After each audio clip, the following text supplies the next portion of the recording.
você em Romanos capítulo 8 e ver como Deus ele mostra que a graça na calamidade. Então vamos lá. No capítulo 8, versículo 18, nós temos aí o parágrafo, também conhecido como perícope bíblica, que começa a introduzir todo esse momento de sofrimento da igreja em Roma. E a Bíblia diz assim: porque para mim tenho por certo que os sofrimentos do tempo presente não podem ser comparados com a glória a ser revelada em nós. Poderia muito bem resumir todo esse texto bíblico com hashtag a graça na calamidade.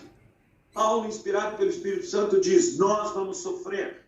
A Bíblia nunca negou o sofrimento para nós cristãos aqui na face da terra. Jesus disse: vocês terão aflições nesse mundo, mas tenham bom ânimo. Paulo diz: nós vamos sofrer, mas o sofrimento que nós passamos aqui na face da terra não se comparam, não tem nada a ver com toda a glória, com toda a alegria que nós temos reservado lá no céu. Crianças, Paulo diz isso porque ele vai introduzir momentos difíceis e vai ver com o povo, vai relatar aqui que ele, o povo cristão, passa por dificuldades. Logo depois que ele diz, porque para mim tenho por certo que os sofrimentos do tempo presente, sofrimentos que ele estava passando, sofrimento que ele começa a descrever, que a natureza passa.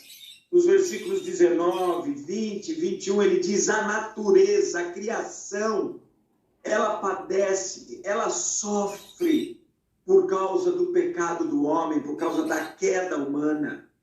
Mas no versículo 23 ele diz assim: e não somente ela, a criação, mas também nós que temos as primícias do Espírito. Aqui é uma referência aos cristãos, falando através de Paulo, como falou propriamente por Jesus: vocês terão sofrimentos e aflições e dificuldades na face da terra. E se a palavra de Deus parasse aqui, nós seríamos os mais infelizes de todos os homens, porque o terror tomaria conta do meu coração e do seu coração. Há sofrimento, há problemas, há dificuldades, que horror! Mas há graça na calamidade. Embora nós sejamos tomados por situações calamitosas, por situações de sofrimento, por situações de lutas, há uma esperança. E Paulo diz assim: porque na esperança fomos salvos. Ora, esperança que se vê não é esperança, pois o que alguém vê, como espera? Mas se esperamos o que não vemos, com paciência aguardamos. Aqui ele está voltando a dizer: meus irmãos, nós vamos sofrer na face da terra, mas Deus não nos deixou órfãos. Deus não nos deixou na mão. E aí ele continua escrevendo algo lindo, que eu quero aqui anotar como a graça na calamidade, na oração da Santíssima Trindade diante do trono da graça, por mim e por você. Lindo isso. A graça na calamidade, por meio da oração feita pela Santíssima Trindade, propriamente dita pela segunda pessoa da Santíssima Trindade, pela terceira pessoa da Santíssima Trindade, diante do trono da graça de Deus. Sabe de uma coisa? Também o Espírito semelhantemente nos assiste em nossa fraqueza, em nosso sofrimento, em nossas perturbações, porque não sabemos orar como convém, mas o Espírito intercede por nós sobremaneira, com gemidos inexprimíveis. Com gemidos inexprimíveis. Não é só o Espírito Santo que intercede por mim e por você. Jesus também intercede por mim e por você. E Ele está orando agora por mim e por você lá diante do trono da graça, para nos atender em nossas dificuldades, em nossos sofrimentos, em nossas lutas. Olha, o meu choro não é por causa do sofrimento, nem por causa da distância agora de vocês. Eu choro muito por isso.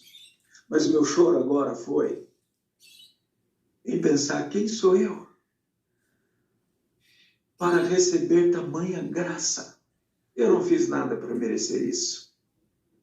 Para receber tamanha graça da intercessão do Espírito Santo e do meu Jesus Salvador diante da graça de Deus.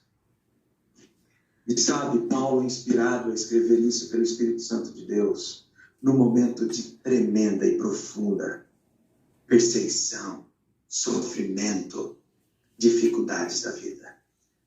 As dificuldades que esse povo passava eram dificuldades geradas por um imperador maluco, doido, chamado Nero. A dificuldade que esse povo passou fora gerada por um imperador também maluco, doido, antes de Nero, chamado Cláudio.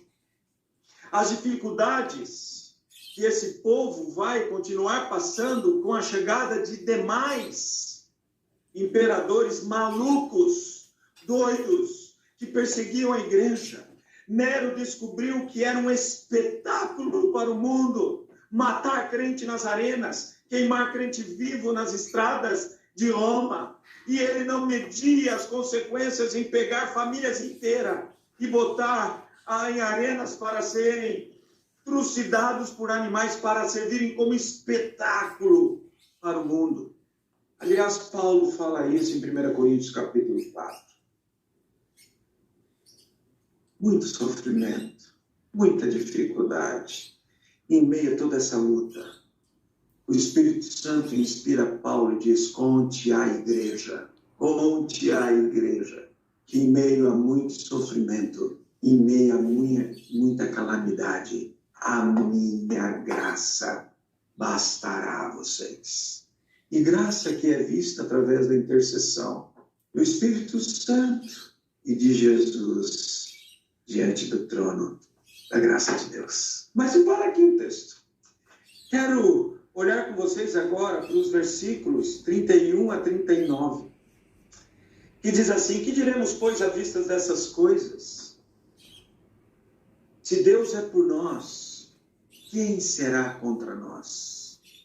Porque eles também eram acusados de crimes que não cometeram, eram acusados de algo que nunca fizeram.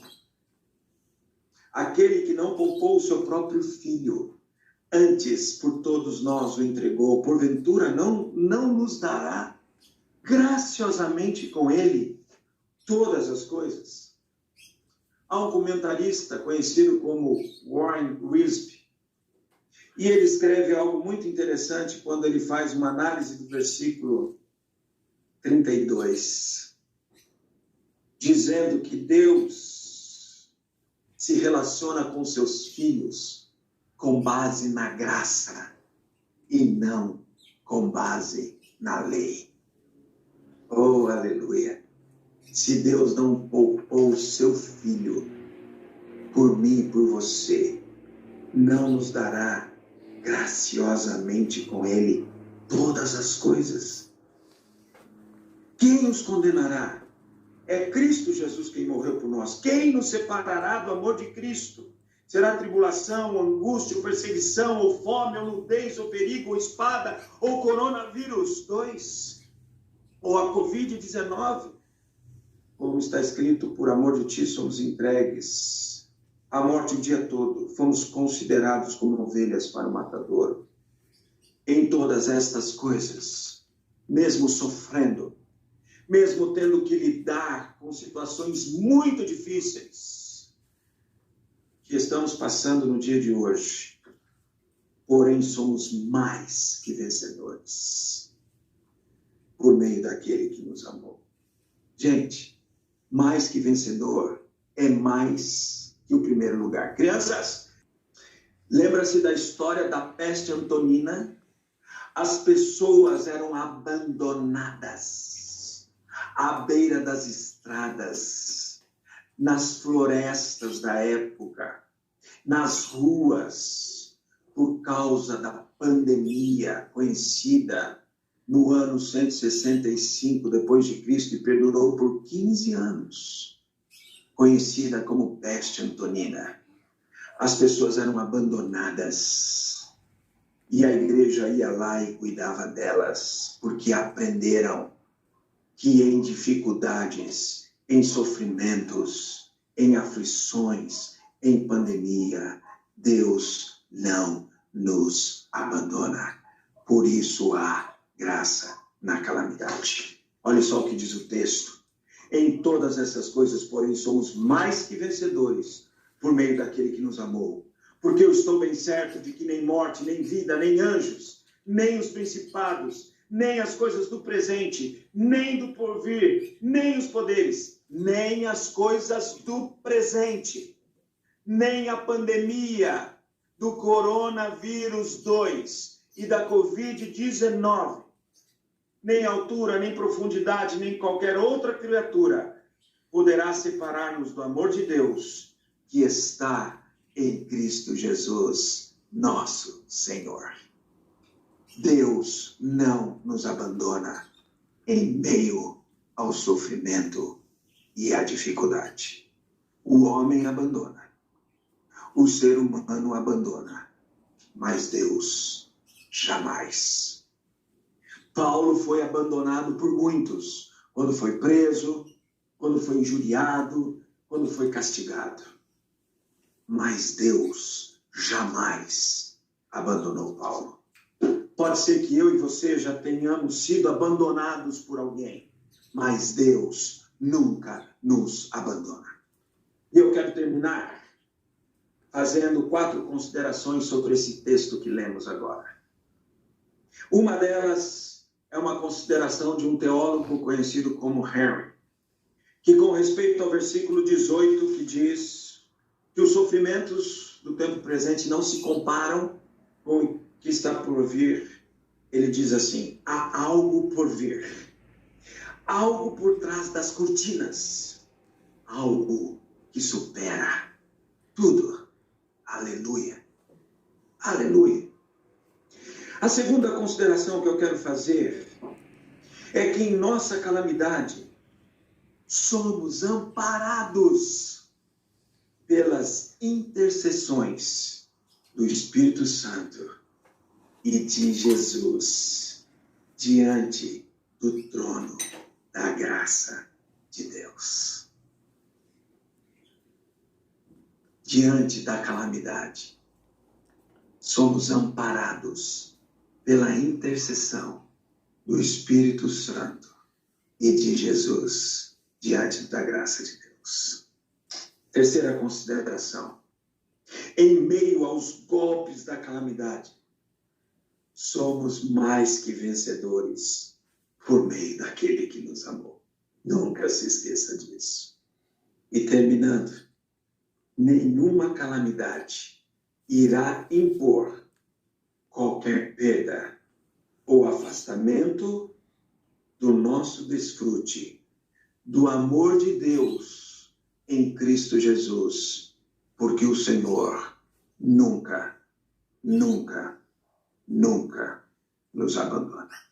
Que Deus nos abençoe e encha o nosso coração de toda a fé e toda a esperança nesse Deus intercessor e nesse Deus que nos ampara.